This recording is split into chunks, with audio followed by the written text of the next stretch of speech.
Okay, so today we're going to move on to some more properties of chords and tangents. We're going to begin with a review of some of the other angle and chord theorems. So let's start with the first one here. So we have a circle, and notice that all of these angles are coming from the center. So those are called central angles. And we had said that the measure of the central angle is always equal to its arc. So if that's 60 degrees, so is arc FB. Same thing with arc BC, will be 52, just like its central angle. And arc DC here, remember that little square there is a right angle, that means 90 degrees. So arc DC is 90 degrees. Now, this is where it starts to get trickier. There's two things to keep in mind. You're looking for diameters, because diameters help you find semicircles. And we know all semicircles are 180 degrees. And all central angles and all arcs should always add to 360 degrees in any circle. So there are two things to keep in mind that will help you determine some missing angle measures and arcs. So I see a diameter here, diameter EAB. So if I kind of cover up underneath it, I see there are two angles here. So again, diameters and semicircles are 180 degrees. So if that's 60, I can just subtract that from 180 and get 120. Then I know its arc is the same. All right, so same thing, I'm going to use that same diameter here, but this time I'm going to cover up this half. So now I see that we have 1, 2, 3 angles that are going to make 180 degrees. I start by adding these two together, 90 plus 52, and then I subtract that from 180, and I get 38. And again, it's the same as its arc. All right, so we're going to do another one that's similar. So again, I see all these angles are coming from the center. I'm going to write the same degrees on their arcs.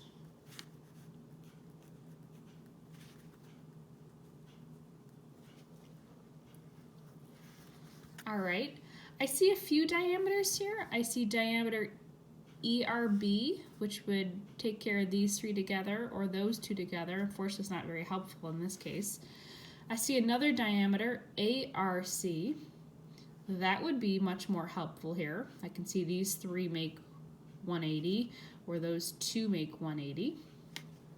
I'm actually going to do something different here just to make sure that you look out for these two.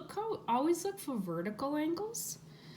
So this angle right here, ERA, is the same as CRB. Remember, these are vertical angles here when you have two lines that intersect. So I'm going to do it that way for this one. Arc is the same. Then I'm going to go back to that diameter and 180. There's that ERB. So these two must equal 180. 180 minus 50 is 130. And the arc is the same.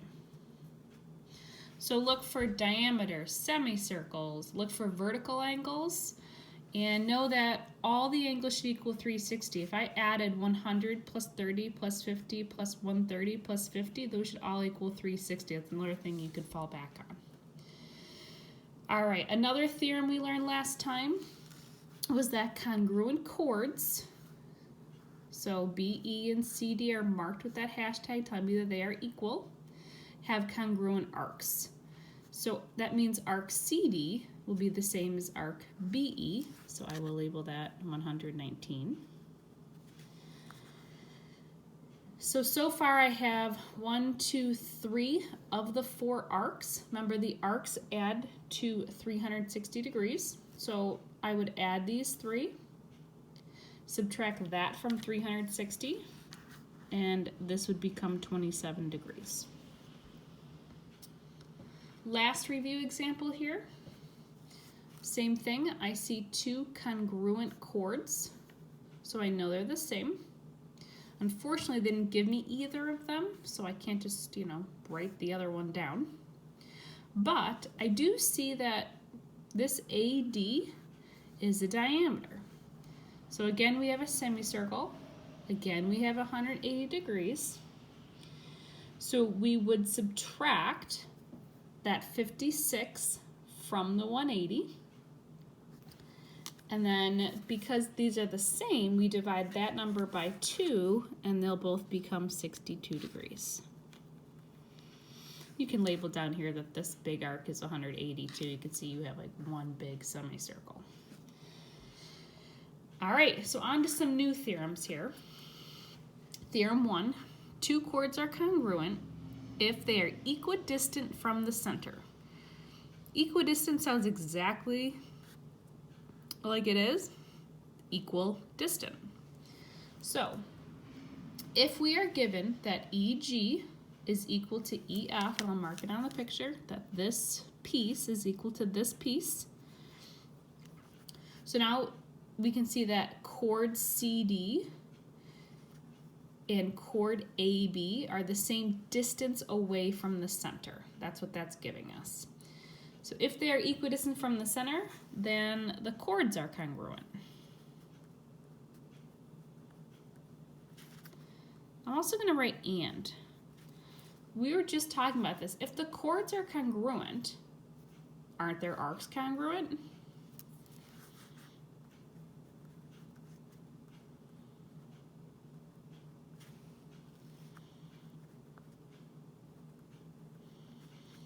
Right? So we get both things out of there. I'll even mark it. So if they're the same distance away, then the chords are congruent and so are their arcs. That's our new theorem. Pretty easy. So we'll practice that. All right, example 1. If GC is equal to CF and A to B is 12, find D to E. So again, A, B, and D, E are chords.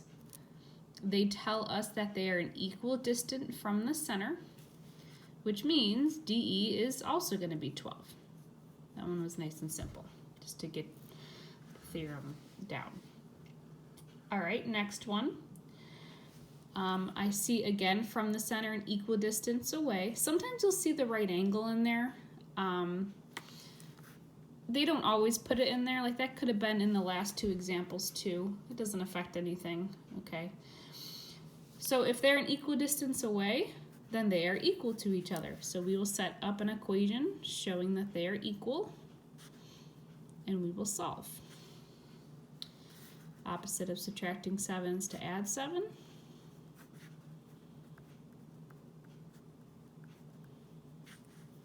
Divide by 6. And we get that x is 7. All right, the last example we'll do together. Again, it is marked that they are the same distance away from the center. So I now know that WX is equal to YZ. So remember, not only are the chords the same, but so are their arcs. So if the arc of YZ is 100, the arc of WX is also 100. Now we're getting really close because it wants us to find all the arcs. I have 1, 2, 3 of the arcs. So I'm going to add them together and I get 328.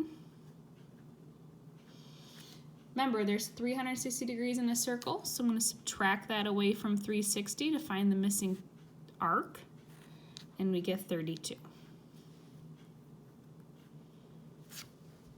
Okay?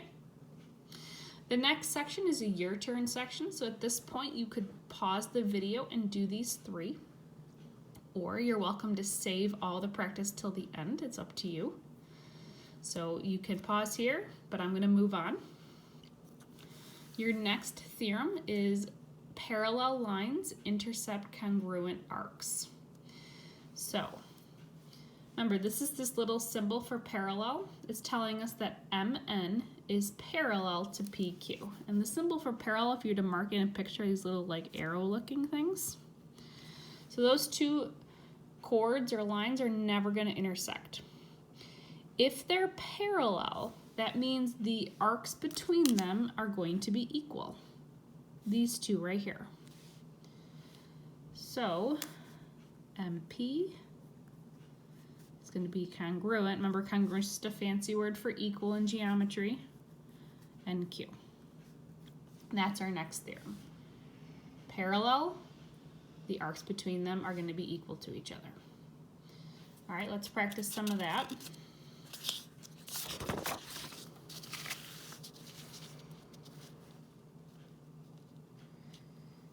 All right, again, given to us that AB is parallel to DC.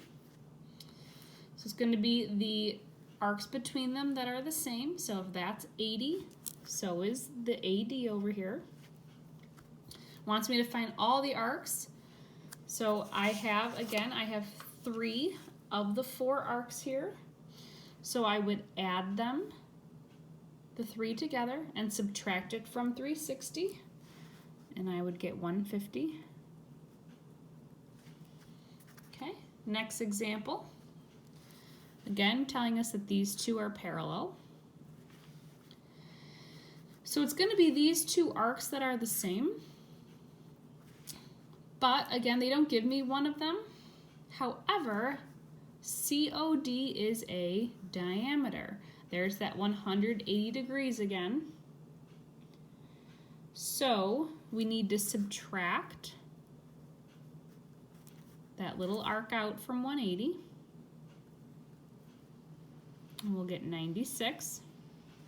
So there's 96 degrees between these two, but because we know they're equal, we can just divide it by 2 to find what one of them is. And that's 48.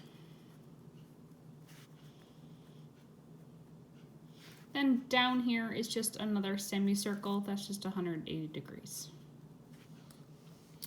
All right, last one we'll do together. So again, given that these two are parallel, which means these two arcs are the same. So if this arc is 9x minus 10, I can represent this arc the same way, another 9x minus 10. This is an equation here. We have all the arcs in terms of x. Remember, an entire circle equals 360 degrees. So a big, long equation. I'm going to combine like terms right away. So 9x plus 8x plus 9x plus 7x. We get 33x. Combine the other like terms. 50 minus 10 is 40, minus another 10 is 30. And we know that must equal 360 degrees. So now we can solve. Opposite of adding.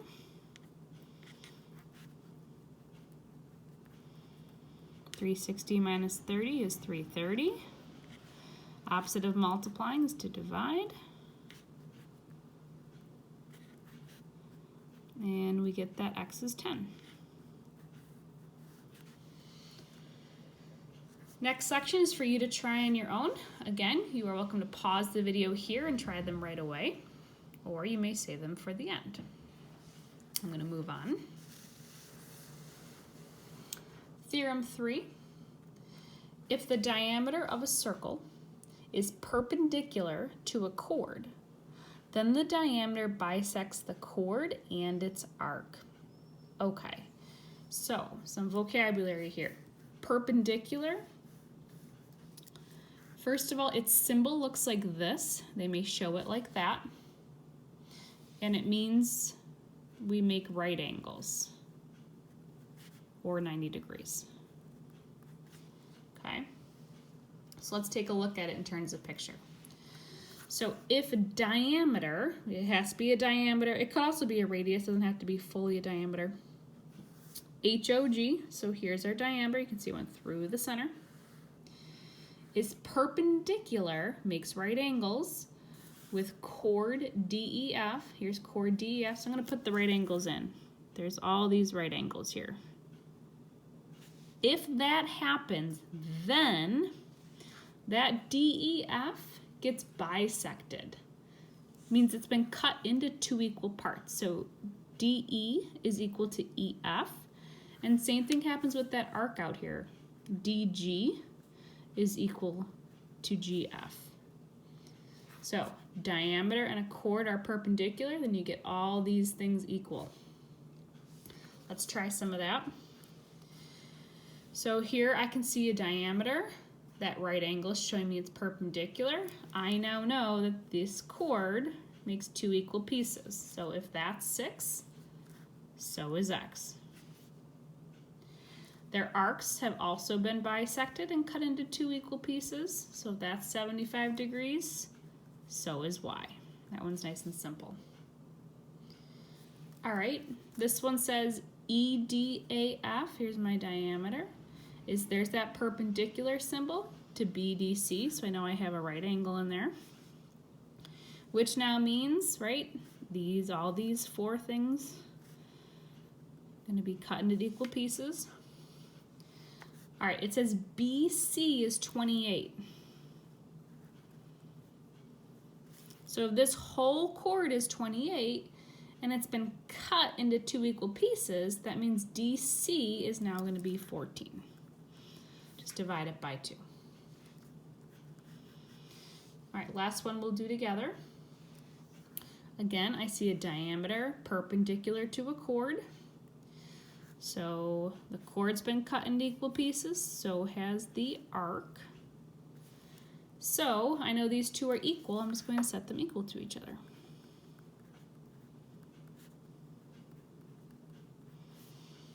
I have like terms on opposite sides, so subtract the 3x over. 5x minus 3x is 2x. Bring down the rest of the equation. Opposite of subtracting is to add.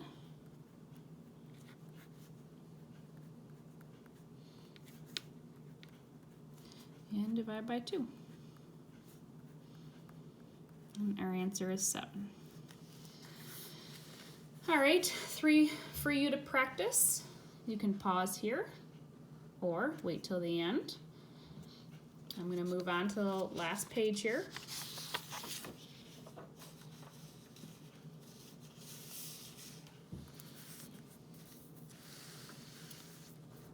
All right, last theorem here. Now we're going to talk about a tangent theorem. Remember, a tangent only intersects a circle once. If a tangent and a chord intersect at a point on a circle, then the measure of each angle formed is 1/2 the measure of its intercepted arc. So let's take a look at this. It says if chord AB, here's AB, you can tell it's a chord, right? It doesn't go through the center, intersects tangent AD, oh, no D in this picture. So here's tangent AD. So they intersect each other at A. Then here's what happens. So you can see that there are two angles here. There's angle 1 and angle 2. They're just naming the angles 1 and 2. They're not 1 degree and 2 degrees or anything. They are always going to be half of their arcs. So let's start with angle 1. Its arc here is this AB. It's going to be half of what arc AB is. And then angle 2 is going to be half of its arc also. It's just a bigger arc. I'm going to call this arc BCA.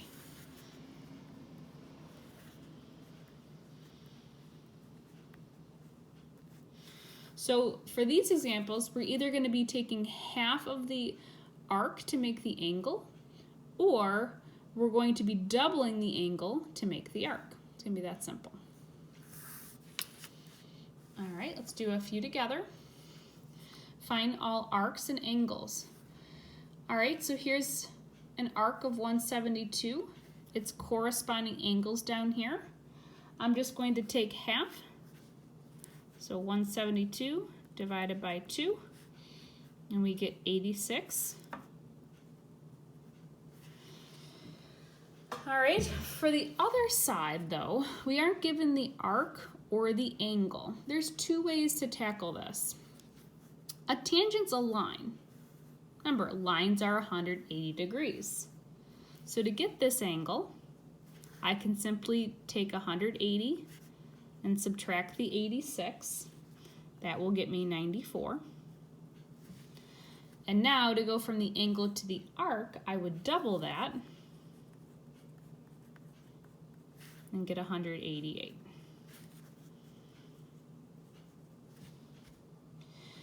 The other way we could have done this, instead of working with these angles first, so these make 180, but remember the whole circle makes 360, so you could have done 360 minus 172 to get the 188, and then divide it by 2 to get the 94. All right, next example, let's try another one of those. All right, we're given the angle, so to go to the arc, we're going to double it. And get 266. Let's try the other method this time. Again, I could subtract 133 from 180 to get that one, but instead I'm going to get the arc. And we will do 360, take away 266. That's going to get us 94. And then to get the angle, from arc to angle, we're doing half. We'll get 47 here. Okay, last one we're doing together. All right, now we have algebraic expressions again. We can see some x's in here. I have an arc formed by my chord and my tangent, and I also have that same angle formed. Now remember, we know that this guy is going to be half of whatever he is, right? Now personally, I don't want a 1/2 in my equation. Remember, to go the other way, I can say that this is double what that is. So that's what I'm going to do. I need 2 of these to make only one of those. Okay, I prefer to use the 2 instead of the 1/2. If you did the 1/2, your equation would look like, it would say 3x equals half of 4x plus 50 in parentheses, if you want to use the 1/2. All right, now we're going to solve. 2 times 3x is 6x. Bring down everything else. Like terms on opposite sides, I'm going to subtract the 4x away. So 2x equals 50 now. Divide by 2, and we get 25.